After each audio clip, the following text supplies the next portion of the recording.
طلاق دے کر اس بانجھ کو گھر سے نکال دو عاشر۔ چچی کی بات پر وہ کانپ اٹھی، فوراً ہی عاشر کے قدموں میں گر گئی، لیکن اس نے ماں کی باتوں میں آ کر اسی وقت اسے طلاق دے کر گھر سے نکال دیا۔ 1 سال پہلے عاشر نے اس سے پسند کی شادی کی تھی۔ حاملہ ہوئی تو کپڑے دھوتے اچانک گرنے سے اس کا حمل ضائع ہو گیا۔ چچی نے جھوٹی رپورٹ عاشر کو دکھائی کہ وہ کبھی ماں نہیں بن سکتی۔ وہ معصوم روتی ہوئی بھائی کے گھر جا رہی تھی جب کسی کی گاڑی سے بری طرح ٹکرائی۔ گاڑی میں موجود شہر کا سب سے بڑا بزنس ٹائکون اذلان حیدر، جس نے چونک کر اس کے نوخیز حسن کو نہ جانے کتنی ہی راتیں میں نے تمہارے وجود پر ضائع کر دی۔ مجھے لگا تھا کہ تمہارے ساتھ قربت بڑھانے کے ساتھ ساتھ مجھے اولاد نرینہ بھی ملے گی، میری گود میں میری نسل، میرے بچے کھیلیں گے۔ لیکن اگر مجھے پتا ہوتا کہ تم مجھ سے اتنی بڑی سچائی چھپا رہی ہو تو میں کبھی تم سے شادی ہی نہ کرتا۔ سوائے حسین فگر کے اور رکھا ہی کیا ہے تم میں؟ کچھ بھی نہیں۔ اس کے لہجے میں انتہائی حقارت تھی، جسے سن کر اس کے قدموں میں بیٹھی لڑکی کا وجود کانپ کر رہ چکا تھا۔ عاشر خدا کے لیے ایسا مت کرو، میں کہاں جاؤں گی؟ میری زندگی برباد ہو جائے گی۔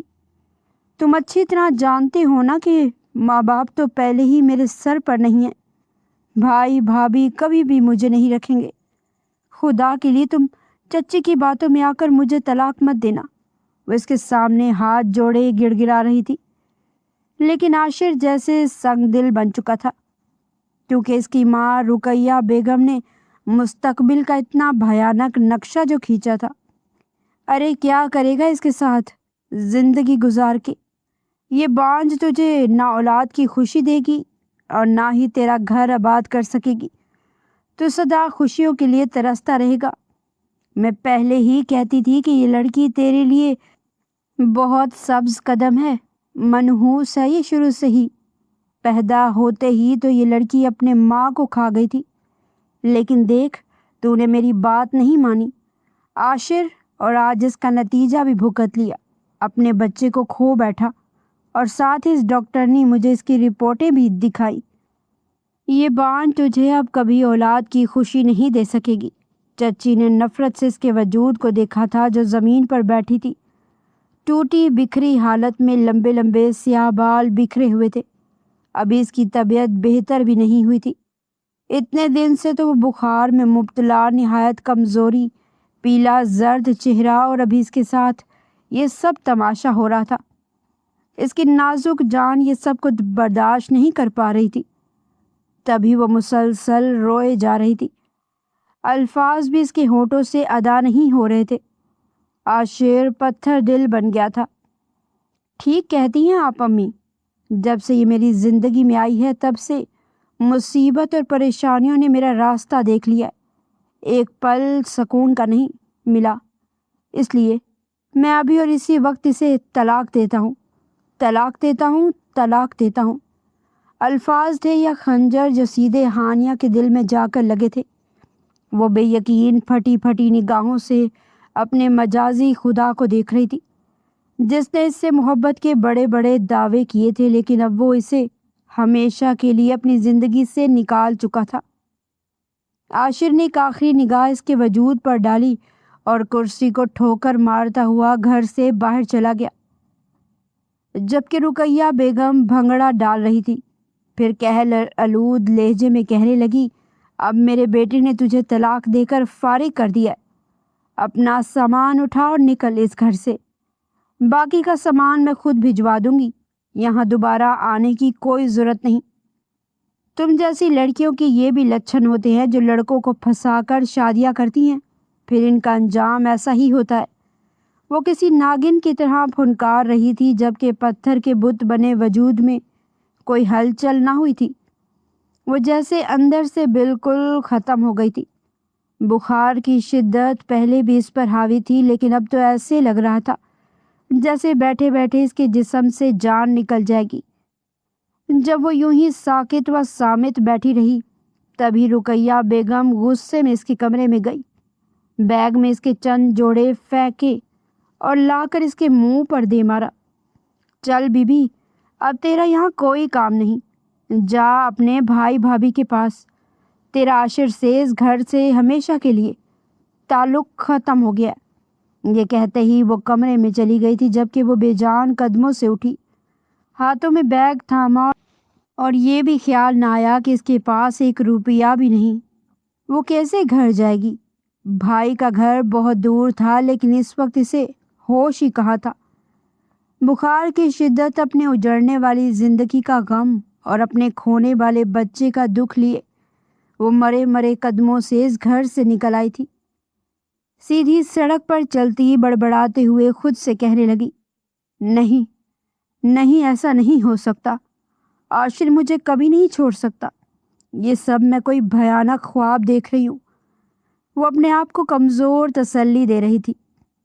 اس کے پاس سے گزرنے والے لوگ اس نازک سی لڑکی کو ترس بھری نظروں سے دیکھ رہے تھے، جسے کچھ ہوش نہیں تھا۔ یوں ہی چلتے چلتے وہ سڑک کے بیچ میں آ گئی تھی۔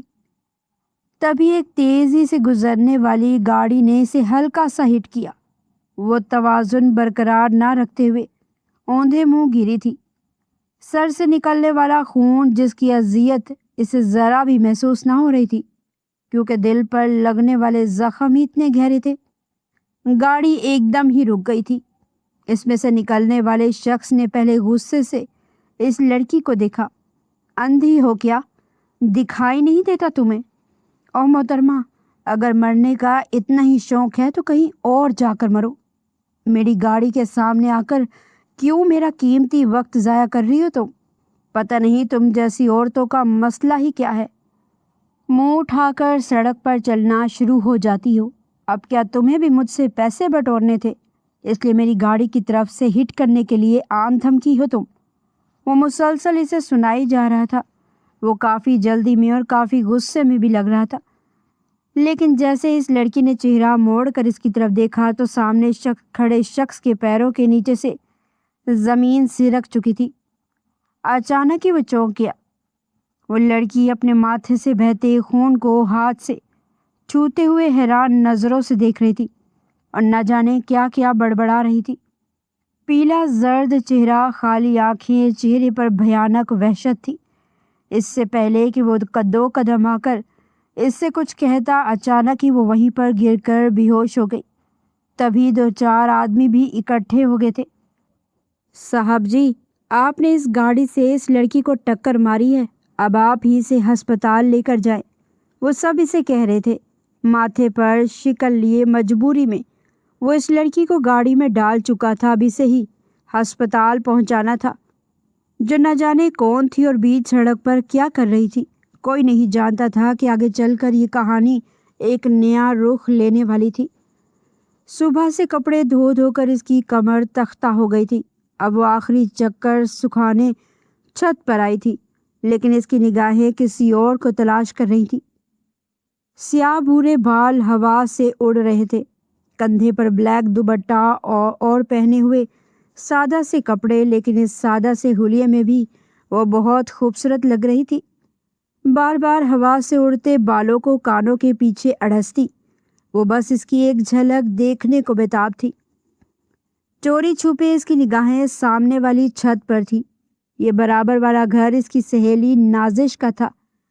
تبھی کوئی بھاری قدموں سے اس گھر کی چھت پر آیا تھا، ہلکی فیروزی شرٹ اور بلیک کلر کی پینٹ پہنے۔ وہ بہت ہی ہینڈسم لگ رہا تھا۔ اسے دیکھ کر ہلکا سا مسکرایا تو ہانیہ کا دل دھڑکنے لگا۔ یہ نازش کا کزن تھا، جو مہمان بن کر کچھ دنوں کے لیے ان کے گھر آیا ہوا تھا۔ اکثر اس کا آنا جانا لگا رہتا تھا، لیکن جب سے نازش نے اسے بتایا تھا کہ میرا کزن عاشر تم میں دلچسپی رکھتا ہے، جب سے اس نے تمہیں دیکھا ہے مانو وہ تو پاگل ہو گیا ہے، کہتا ہے کہ وہ تم سے محبت کرنے لگا ہے۔ نازش کی ایسی باتوں پر اس کا دل دھڑکنے لگا۔ ہوش میں تو ہو تم؟ یہ کیسی باتیں کر رہی ہو؟ میں اور محبت، وہ بھی تمہارے کزن سے؟ پاگل ہو گئی ہو کیا؟ بھائی مجھے جان سے مار دیں گے، اور بھابھی کو یہ بات پتہ چل گئی تو وہ اور میرا جینا حرام کر دیں گی۔ اس نے انگلیوں پر دوپٹہ لپیٹتے ہوئے نازش کو گھورا تھا۔